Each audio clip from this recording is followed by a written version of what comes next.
me like I'm a 2-year-old, okay? Because there's an element to this thing I just cannot get in my big head. Oh, that's what you have to think about sometimes when you're a New York Giants fan. This Tim is New York Giants Straight Talk, powered by Online Big Blue LLC.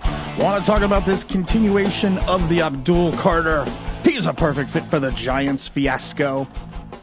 I try not to look at other content creators because we know most of them are morons and most of them just make shit up. Just make shit up because, or they just read off a teleprompter, not staring at you, Chat Sports, because I don't make stuff up. I see reports. I do a little due diligence. I do a little research. I do a little activity. I make some phone calls at times, but sometimes you just see things and you start seeing things repeatedly and you start getting more and more concerned. And one of those things I continuously get concerned about is this Abdul Carter to the Giants. And then you see some things posted and you see some comments associated with some people within the Giant organization that said, if they take Abdul Carter at 3, they can make it work. They can make it work with the likes of Kayvon Thibodeau, Brian Burns. They can make it work. I always thought that when you take someone at 3, that they need to be an impact player. They need to be a guy that comes in immediately to make a difference. There has to be a guy that if you watch him play, you know he's going to play about 70, 80, 90% of the snaps. He's going to be on the field no matter what the position continuously. He's not going to be a guy you have to make work. And I said it the other day because Logan Ryan on Bob Papa's show, former New York Giant, former New England Patriots safety, said it best. You take Abdul Carter at 3, you can't sit there and just make packages for him. Just have packages for him. Because it just won't work. You need to take an impact player at 3. A guy that you know is going to contribute on multiple downs. And that's not Abdul Carter in this defensive scheme. It's not. You went out and you grabbed Ferguson from the Cowboys. You went out and you also got, of course, the great, you went out the year before and got, what about Brian Burns? 3 years ago, you drafted Kayvon Thibodeau 5th overall. There should not be a need for you to bring in an Abdul Carter to create a NASCAR package for a guy you're taking at 3. From the fundamentals of the NFL and the NFL draft and what the draft is designed for, when you're picking that high, it should be a guy that's going to be just come in and do his job. Come in and be a starter, not be a guy that's going to be a third down rusher.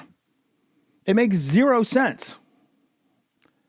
Of course, unless you're saying that Kayvon Thibodeau was a failure, unless you're saying you don't believe that Brian Burns is going to be more than an 8.5 sack guy that you just gave $120 million the year before to, unless you think that for some unknown reason Abdul Carter is going to become an off-the-ball linebacker even though you have Bobby Okereke, there really makes no sense getting rid of I already said you should get rid of Bobby Okereke. I think he's on that downslope, but you're only going to save like $4 million against like an $8 or $9 million dead cap number. So there's really there is no logical savings to devoid your talent of a linebacker who still has quality play in him. He's not the guy he was 3 years ago, but he still has quality play in him, to go out and bring in a Brian Burns where you're going to be putting him in at the same type of style, that same type of position. People forget, and just because he comes from Penn State and just because he wears 11 does not make him Parsons. Parsons was more of an impactful player at Penn State than Abdul Carter was. Now, the problem with Parsons was he allegedly he dropped in the draft because he allegedly had an attitude. He allegedly was, people thought he didn't work hard, that he was going to be this sullen, truculent guy coming into the organization, which is far from the truth when you take a look at what he's doing over in Dallas. And, they're already trying to give him that huge, massive extension. Abdul Carter became a defensive end because Penn State lost 2 DEs in the draft last year. The one guy went in the first round. I think the other guy was like the 46th pick. I can't remember off the top of my head. So that he became a defensive lineman out of necessity. Not that he was just so stellar as his 2 years as an off the ball linebacker. They just say, you know what, we cannot lose his prowess in that second level, and they lose that prowess from him and that pass rushing ability at the linebacker position. No, they decided we're going to make him a pass rushing defensive end. That's what happened in Penn State. Now, we did a short the other day, and we called it the dip. And I'm going to put it in the description below. So after you listen to this video, go watch the short. And the short basically breaks down the pass rushing moves of Abdul Carter. It's this situation where really he's just using his speed and a little shoulder dip to get around slower offensive tackles. Now, he's not going to be able to do that in this league because a smart offensive tackle is just going to push him to the outside. Is just going to make sure, there is a lot of ways you can neutralize speed rushers. And one of them is to try to have them cut wide. We've watched it with Kayvon Thibodeau for years. Kayvon Thibodeau for years, and we've said it on this channel multitudes of times, takes his rush too wide from the outside. And it's almost like he's creating a longer path to the quarterback by looping or trying to loop around and use the speed against offensive tackles. And it just doesn't work. He was starting to pile a plethora of sacks the other year. When he started 2 years ago, when he started cutting it inside, he started cutting he did a little bit of a swim move, a little bit of spin, and he would cut his rush to the inside much faster. Now, the problem is when you have a speed rusher with the likes of Abdul Carter, who you have to design packages for, it doesn't work. And I've always pointed out O'Shane Ximines. O'Shane Ximines, speed rusher at Old Dominion, 10.5 sacks. Came into the league, used his speed, got 4.5 sacks his rookie season, and he has been an afterthought since. Because of the fact that if you don't have this plethora of pass rushing moves, if you don't have this ability to have this understanding how you can create mismatchups with your speed and a designed move, that you're going to have a difficult time getting to the quarterback. And I love it when Giant fans on Twitter are like, well, we can teach him.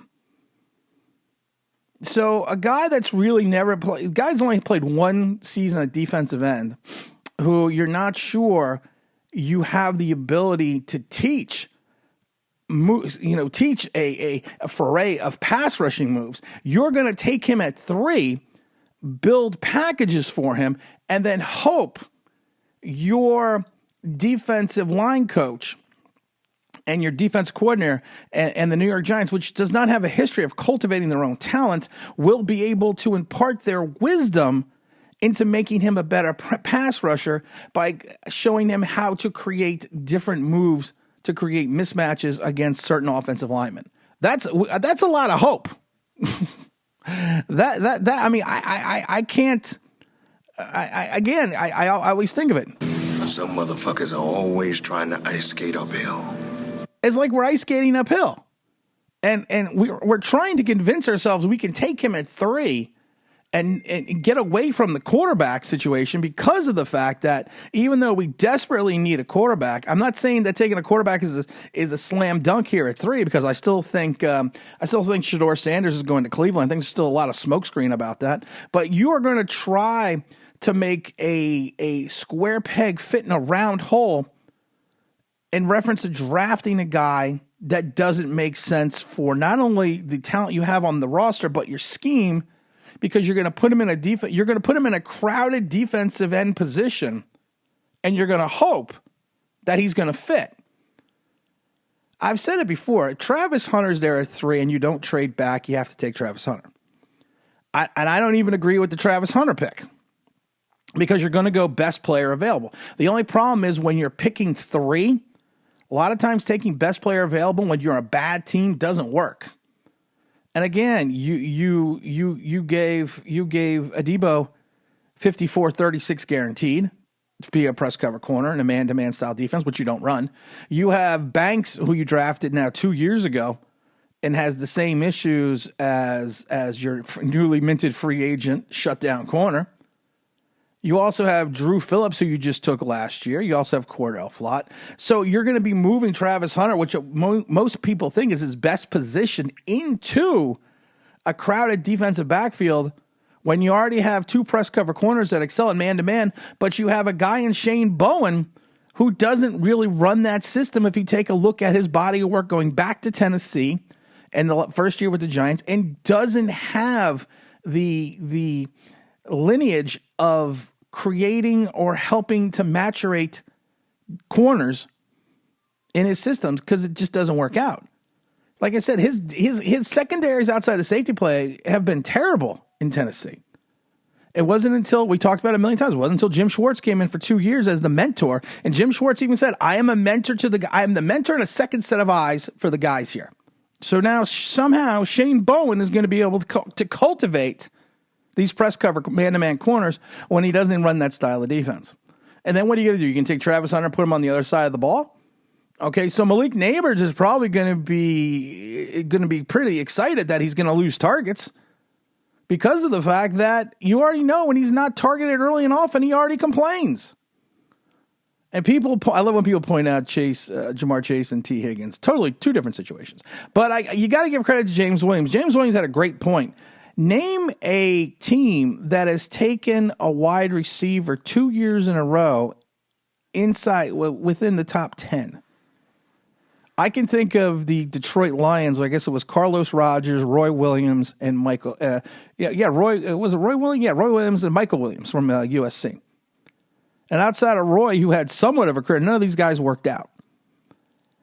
And then I love it because people are like, well, he's just going to play two ways. He's going to play both ways. So the likes of Champ Bailey and Charles Woodson didn't do it, but somehow Travis Hunter, as his sleight of build, is going to be able to go up against these bigger wide receivers such as A.J. Brown, tackle these tight ends, and he's not known for his tackling, and then go over to the other side of the ball and excel against some larger defensive backs when he has this Devontae Smith frame.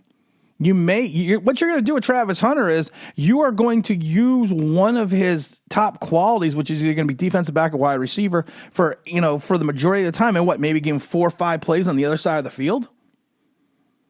Again, it's the best player available pick, but it's not a necessity pick for the Giants. I keep saying it. Trade down. I'm not all for getting Mason Graham.